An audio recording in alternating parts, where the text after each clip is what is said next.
Assalamualaikum warahmatullahi wabarakatuh. Perkenalkan, nama saya Juni Astanto dari MJ 301, mata kuliah Manajemen Operasional 1. Saya di sini akan mempresentasikan hasil tugas kemarin buat bahan UAS. Yang pertama, pola konstan. Biaya perputaran tenaga kerja dalam produksi konstan, maka produksi tiap triwulan akan selalu sama atau tetap besarnya. Oleh karena itu, tidak akan terjadi perputaran. Tenaga kerja berhubungan kebutuhan tenaga kerjanya. Juga tidak berbeda antara triwulan satu dengan yang lain. Pola produksi. 2. Biaya simpan. Yang pertama, toa pada triwulan 1 produksi kita adalah 500 unit, sedangkan permintaan sebesar 250 unit. Berarti terdapat kelebihan produksi di atas permintaannya sebesar 250 unit. Kelebihan tersebut harus disimpan dan menanggung biaya simpan, yaitu 250 dikali 100, itu sebesar 20 ya. Jadi pada triwulan kedua produksi tetap 500 unit, sedangkan permintaan sebesar 400 unit. Berarti masih kelebihan produksi pada triwulan itu sebesar 100 unit.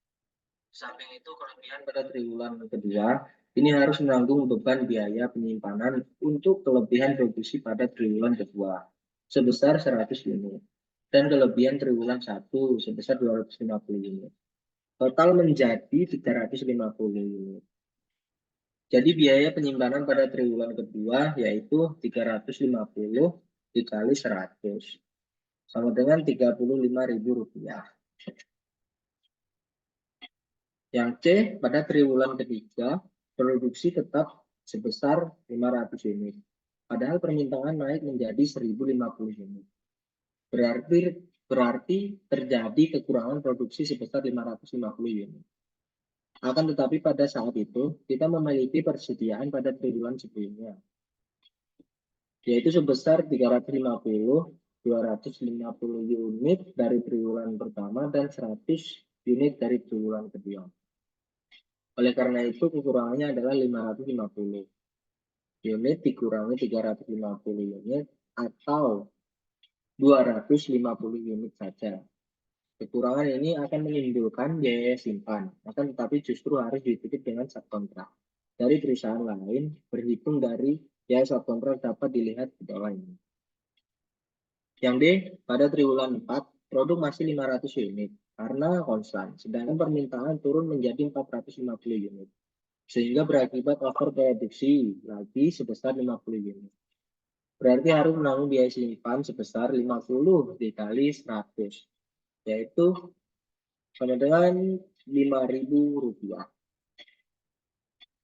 Pola produksi yang E, yaitu oleh karena itu maka biaya simpan ditanggung oleh perusahaan adalah triwulan pertama sebesar 25, triwulan ketiga 35.000, triwulan ketiga 0, triwulan keempat sebesar 5.000. Jadi total dari triwulan 1 sampai 4 yaitu sebesar Rp65.000. Biaya subkontrak. Biaya subkontrak akan terjadi apabila kita mengalami kekurangan produksi untuk menutupi permintaan. Hal ini terjadi pada triwulan ketiga. Pada produksi hanya 500 unit. Tambah persediaan yang masih ada 350 unit. Jumlah tersebut tidak mampu menutupi kebutuhan yang ada pada saat ini sebesar 1050 unit. Sehingga terjadi kekurangan sebanyak 200 unit. Jumlah itu harus disubkontrakkan kepada perusahaan lain dan akan menanggung biaya subkontrak sebesar 200 dikali Rp2.000, yaitu sama dengan Rp40.000. Biaya perputaran tenaga kerja 0, biaya bersimpan 65.000, biaya kerja lembur 0, biaya subkontrak sebesar 40.000. Jadi jumlahnya adalah Rp105.000. Ini adalah gambaran jaringan proyek, yaitu apabila proyek A berhubungan dengan proyek C dan B dengan C. Apabila proyek C bisa dikerjakan apabila proyek A dan B sudah selesai. proyek D dapat dikerjakan apabila proyek C sudah selesai. Jika belum, maka proyek D tidak dapat dikerjakan sebelum selesai proyek yang C. Begitupun yang E. Apabila proyek C sudah selesai, maka proyek E dapat bisa dikerjakan. Dan sebaliknya. Dan F, apabila proyek D sudah selesai, maka proyek F dapat dikerjakan.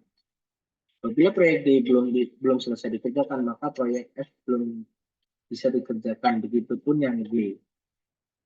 Jadi intinya diselesaikan dulu yang sebelum ibaratnya yang C.